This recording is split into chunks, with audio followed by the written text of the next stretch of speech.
ETF index mutual funds నేర్చుకుని stock మార్కెట్లో రాణించాలనుకుంటున్నారా? వెంటనే ఈ నెంబర్కి కాల్ చేయండి.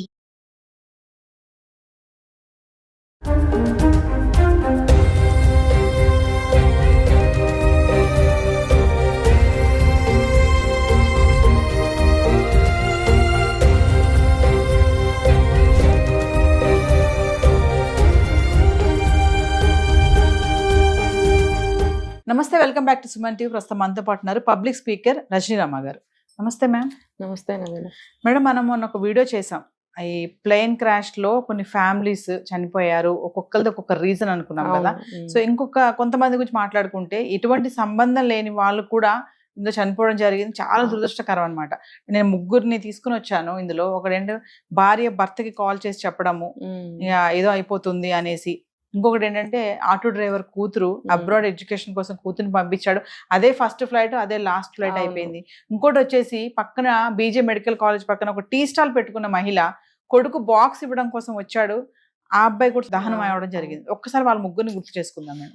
ఒక్కొక్కటి వింటుంటే అసలు హృదయ విదారకంగా ఉంది. అసలు మనసు స్పర్శని కోల్పోయింది అనమాట. స్పందనలు కూడా రావట్లేదు, అంత బాధ కలుగుతుంది.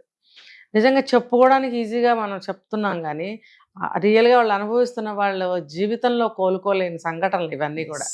ఆ బాధని ఎవ్వరూ తీర్చలేరు. ఆ భగవంతుడు మరి ఎలా వాళ్ళని ఓదారుస్తాడు అనేది చూడాలి. అయితే ఆ అమ్మాయి చదువు, హైయర్ స్టడీస్ కోసం, ఆటో డ్రైవర్ కూతురు, ఆటో డ్రైవర్ పాపం అందరికీ కూడా ఎదగాలని ఉంటుంది కదా. మన ఈ స్థాయిలో ఉంటే మన పిల్లల్ని ఇంకొంచెం పై స్థాయిలో ఉంచాలనేది కరెక్టే. అది మన స్థాయి కంటే ఒక మెట్టు పైన మన పిల్లల్ని ఉంచాలని అని ప్రతి తల్లిదండ్రులు అనుకుంటారు. ఇప్పుడు అందరూ బాగా చదువుకున్న వాళ్ళు, ఉద్యోగం చేసేవాళ్ళే పిల్లల్ని పంపాలా, మేము పంపిస్తాము అన్న ఆశలతోటి వాళ్ళు ఉండి పాపం పిల్లలని ముందుకు తీసుకెళ్తున్నారు. ఆ అమ్మాయి కూడా అసలు బాగా చదువుకునే అమ్మాయి, మంచి ర్యాంక్స్ వస్తాయంట. ముగ్గురు ఆడపిల్లలు అనుకుంటా వాళ్ళు. ఈ అమ్మాయి ఒక అమ్మాయి మరి బాగా చదువుతుంది కదా, చదివిద్దామని చెప్పి లోన్ కూడా తీసుకుని అన్ని ఏర్పాట్లు చేసి ఫ్లైట్ ఎక్కిస్తే ఇలా జరిగింది. ఇంజనీరింగ్ టెక్నాలజీలో మాస్టర్స్ చేయడానికి బ్రిటన్ యూనివర్సిటీలో సీట్ వచ్చింది మేడం. అమరాజ్ ఎంత గ్రేట్ కదా అది. ఇక్కడ ఒక ఆడపిల్ల, ఇక్కడ ఒక నార్మల్ లైఫ్, వాళ్ళకి ఇలాంటివి ఎప్పుడు కూడా చూసి ఉండరు. ఎలా ఉంటుందని ఊహకు కూడా అందని విషయాల్లోకి తను వెళ్తున్నాను అని అంటే ఎంత ఎగ్జైటింగ్గా, ఎంత నర్వస్గా, ఎంత హ్యాపీగా, అన్ని రకరకాల భావాలతో ఉంటుంది ఆ సిచ్యువేషన్లో ఆ అమ్మాయి మనసు. పాపం ఎంతో ఒక పక్కన వెళ్తున్నామని ఆనందం. మరి నిజంగా మీరు అన్నట్టు అదే ఫస్ట్ లాస్ట్ అయింది. ఇంకా ఫ్లైట్ బయలుదేరింది అంతే. అంటే బహుశా నేను ఎగిరాను అన్న ఫీలింగ్లోనే ఆ అమ్మాయి ఆత్మ ఉంటుంది ఇప్పటికి కూడా. నేను బ్రిటన్ వెళ్ళాను, నేను చదువుకుంటున్నాను, అమ్మా నాన్నకి డబ్బు పంపిస్తున్నాను, వాళ్ళ కష్టాలు తీరుస్తున్నాను అన్న భ్రమలోనే ఆత్మ ఉండొచ్చు. కోరికలు తీరకుండానే ఏదైతే అంటారు కదా. పాపం ఈ అమ్మాయి నిజంగా చాలా బాధాకరమైన విషయం. ఇప్పుడు తండ్రికి ఏమో అప్పులయ్యాయి, తర్వాత ఒక పిల్లని కోల్పోయామే అని ఎంత బాధ ఉంటుంది కదా వాళ్ళకి. ఎంతో ఈ అమ్మాయి బాగా చదువుకునే అమ్మాయి అయినప్పుడు ఇంకా బాగా చదువుకుని ఇంకా మంచి ప్లేస్కి వెళ్ళాలని ఎన్నో కలలుగా అంటారు. నిజంగా ఆ ఊపుతో వెళ్ళిన వాళ్ళు తక్కువ మంది ఉంటారు. చదువు కోసమే, బాగా చదవాలి, ఇంకా ఒక ప్లేస్లో మనం ఉండాలి అనుకునే వాళ్ళు చాలా తక్కువ. వెళ్దాం, చదువుదాం, మంచిగా సంపాదించుకుందాం, మంచిగా సెటిల్ అవుదాం, అంతవరకే ఉంటుంది. కానీ చదువు పరంగా ఇంకా బాగా చదవాలి అనుకునే వాళ్ళు తక్కువ ఉంటారు, చదువు మీదే ధ్యాస పెట్టి. మరి ఈ అమ్మాయి కళలు ఇలా కోల్పోయాయి. భగవంతుడు మరి ఎందుకు ఇలా చేశాడు అనే సమాధానం దొరకట్లేదు. చాలా ఇప్పుడు ఆ తల్లిదండ్రులు ఎంత ఏడుస్తారు కదా. పోనీ వెళితే బ్రిటన్ వెళ్ళిపోయి చదువుకుంటుంటే అక్కడ ఏమన్నా అవుతుంటే అది వేరే విషయం. అది ఇంకా నువ్వు ఇక్కడ కాలు ఇక్కడే ఉంది, నీ కాలు ఇంకా ముందుకు వెళ్ళనే లేదు, ఇలా అయిపోయిందంటే వాళ్ళు వర్ణనాతీతం అనమాట వాళ్ళ బాధ. అసలు ఎందుకు మేము ఒప్పుకున్నాము అని తల కొట్టుకుని ఉంటారు వాళ్ళు. మరి ఇంకా అలా చూసుకుంటే ఇంకొక ఆవిడ యాస్మిన్ అనే ఆవిడ భర్తకి ఫోన్ టేక్ ఆఫ్ అయ్యే సమయం వరకు ఫ్లైట్లో ఎయిర్ హోస్టెస్ చెప్తూ ఉంటారు, మీరు ఫ్లైట్ మోడ్లో పెట్టండి ఫోన్స్, బెల్ట్ వేసుకోండి అని. అయినా కూడా ఆఖరి నిమిషం వరకు వాళ్ళతో మాట్లాడాలి అందరూ అనుకుంటూనే ఉంటారు. వీడియో కాల్ కూడా చేస్తుంటారు, ఎగురుతుంది విమానం అని కూడా చూపిస్తారు. అంత ఆనందం, అంత ఇదిగా ఉంటుంది అనమాట. ఈవిడ కూడా అట్లానే ఫోన్ చేసి వాళ్ళ హస్బెండ్కి నాకు ఎందుకో అంటే గుడ్ ఆర్ బ్యాడ్ ఏదైనా చెప్పుకోవచ్చు.